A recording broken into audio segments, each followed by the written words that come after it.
Okay, so the 15 minutes were up, and I was cut off when I was talking about my third example from my second question. So I'm gonna summarize it again. Basically, I learned that government websites are not reliable or 100% factual. Um, Before, I would trust government websites because I believe that they had to be saying the truth and they had to be credible, since I mean it's the government, right? They need to be 100% factual.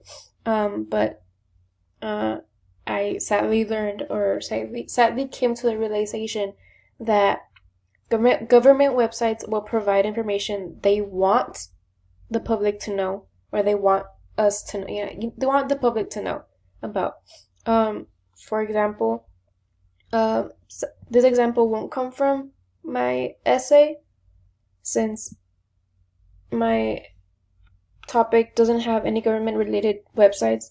But when I was looking for topics to write about, I did come across some government websites, and I remembered that you taught us that that government websites won't always be factual.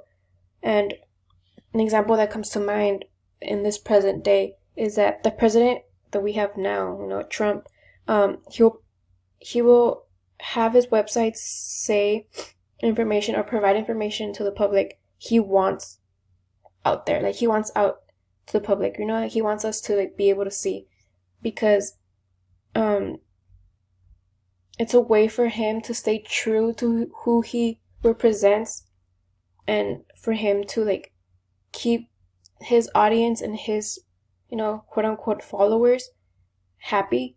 And it will be a way for him to like continue being voted in, like for the elections and stuff. In the future, for my profession, I will I want well actually this I included this example because even if even if I don't have the evidence to back it up, I wanted to show it because if I do happen to work as a CSI agent, um, I will come across certain like I think I will come across special hidden websites that only government agencies have, and that will like connect with what I'm trying, like with my example, because there will be special software that will be utilized for any information.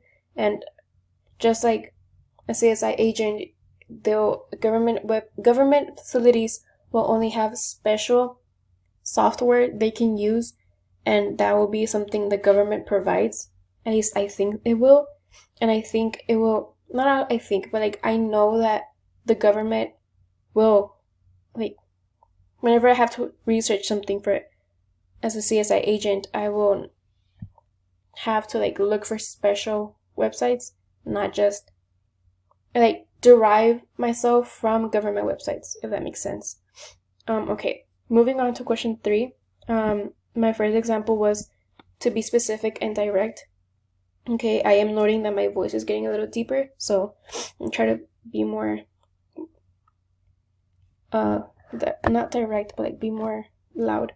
In the past, with my past essays, I would write to a broad audience since it was an easy way out. I feel like it was a way for me like to talk to like a lot of people and not have to like concentrate or like shorten, or like not shorten, but like I don't know how to say it. For me to be more for me to be less like specific with my arguments or stuff like that. But now I learned to write about a specific topic and direct what I was talking about to people that needed to see the change, needed to change certain things on that topic I'm talking about, or I was talking to people that were, or oh, okay, I get it. Or talk to people that would be interested in this certain topic. So when it comes to sports writing, I directed this whole essay, especially to sports journalists, and sports commentators, and well, no, not commentators, but like sports journalists sports writers and anybody who writes about sports. That was a tongue twister for me right now. I do state this in my last sentence, in my conclusion, because I feel that sports writers need to know that fans are not always capable of watching every game. So including detail, that's what my whole that's what my whole essay is about, like including detail in sports writing. And I feel like if, as a sports writer, if you include as much detail into an article, or sports article, sports report, or whatever, fans will be able to like imagine the play if it's as descriptive and as descriptive. And I feel like articles should deliver the same emotion and descriptiveness fans would get from watching a game. And that's why I direct my last sentence to sports writers. Since it's a way for me to, it connects to my example of being specific, so sports writers can know that they need to fix things and know that they need to not fix it, fix it as a way for them to connect with the audience. If that, I don't think that made sense, but I hope it did. In the future, this will be helpful because as an investigator, I want to be direct about any information, since I don't want to waste my time or my boss's time. By that I mean whenever I write a report, whenever I find information, clues or whatever, and like for a case, I need to be direct about the information I need. Not the information I need, the information I found, as a way to save myself time and to not waste other people's time. Okay, moving on to my second example. I stated that I learned to be open-minded and accept my audience's point of view. In the past, I wouldn't really care about my audience's point of view and just want to get my point across and finish my essays. But now I learned that I get to prove my point, but also take other people's opinion, other people's experiences. I included things that I didn't really experience, or I hadn't really experienced in sports writing, or in sports writing.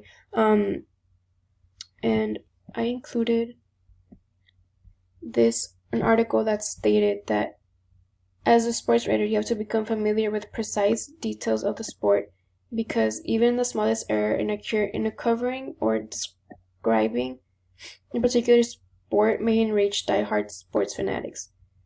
And then I state that I understand why someone would get mad about something like this, since the person writing a sports report should get context on what they're talking about to be able to connect with the audience and deliver factual information. So far, every sports article I've read has provided details and been correct about the information they're providing, and they're using the correct language of the sport and the correct terms. But here I'm actually showing, and I'm actually agreeing with my audience, and showing my audience that there's people that have experienced that sadly have experienced this, where someone like a sports writer is incorrect with their information they're saying, but I haven't seen it, but I still include it as a way for them to see that I understand how it would feel. And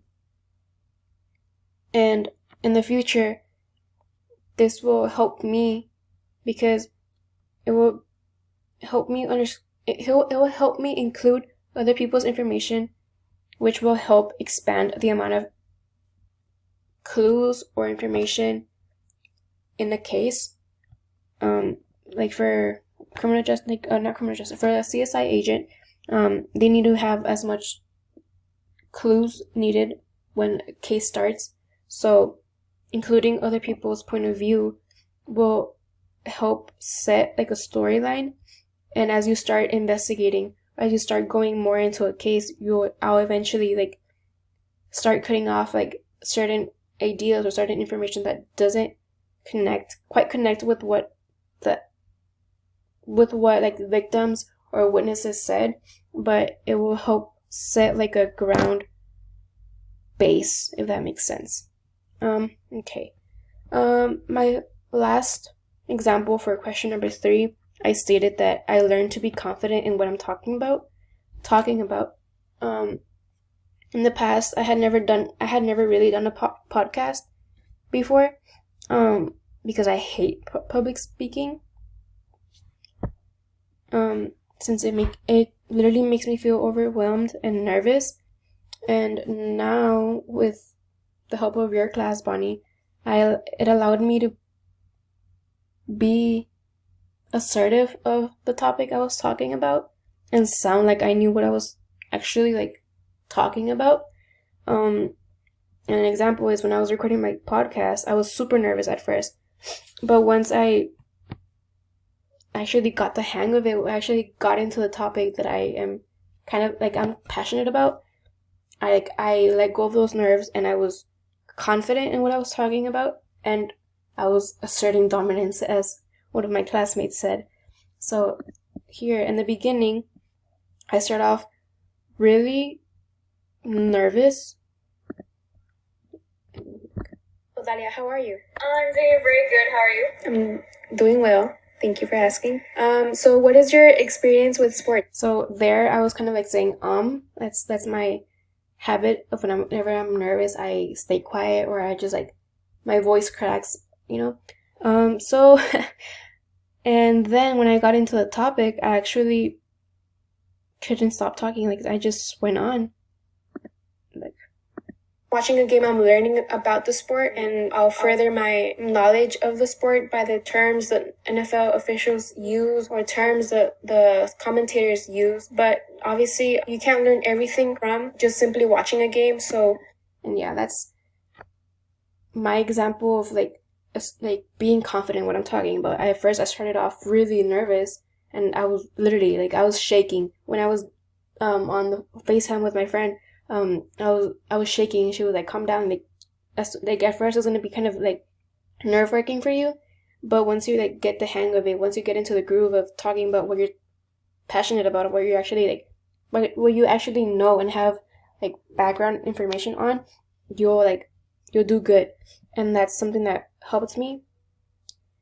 And this connects with what I want to do in my job and in my life, because I believe that working in an important facility, like in a police department, being confident in what you do will make you more credible in your workplace, since people will know like, oh, she knows what she's doing, ask her, or she knows what she's doing, let her get on the case. Like it will just give you more credibility amongst others. Being shy doesn't really get you anywhere, and I've learned that the hard way. So yeah. Moving on to question number 4. I stated that I learned to know where I have problems and ask for help in that specific area. Okay, my time's gonna run out, so I'm gonna cut it off and I'm gonna start it in the other one.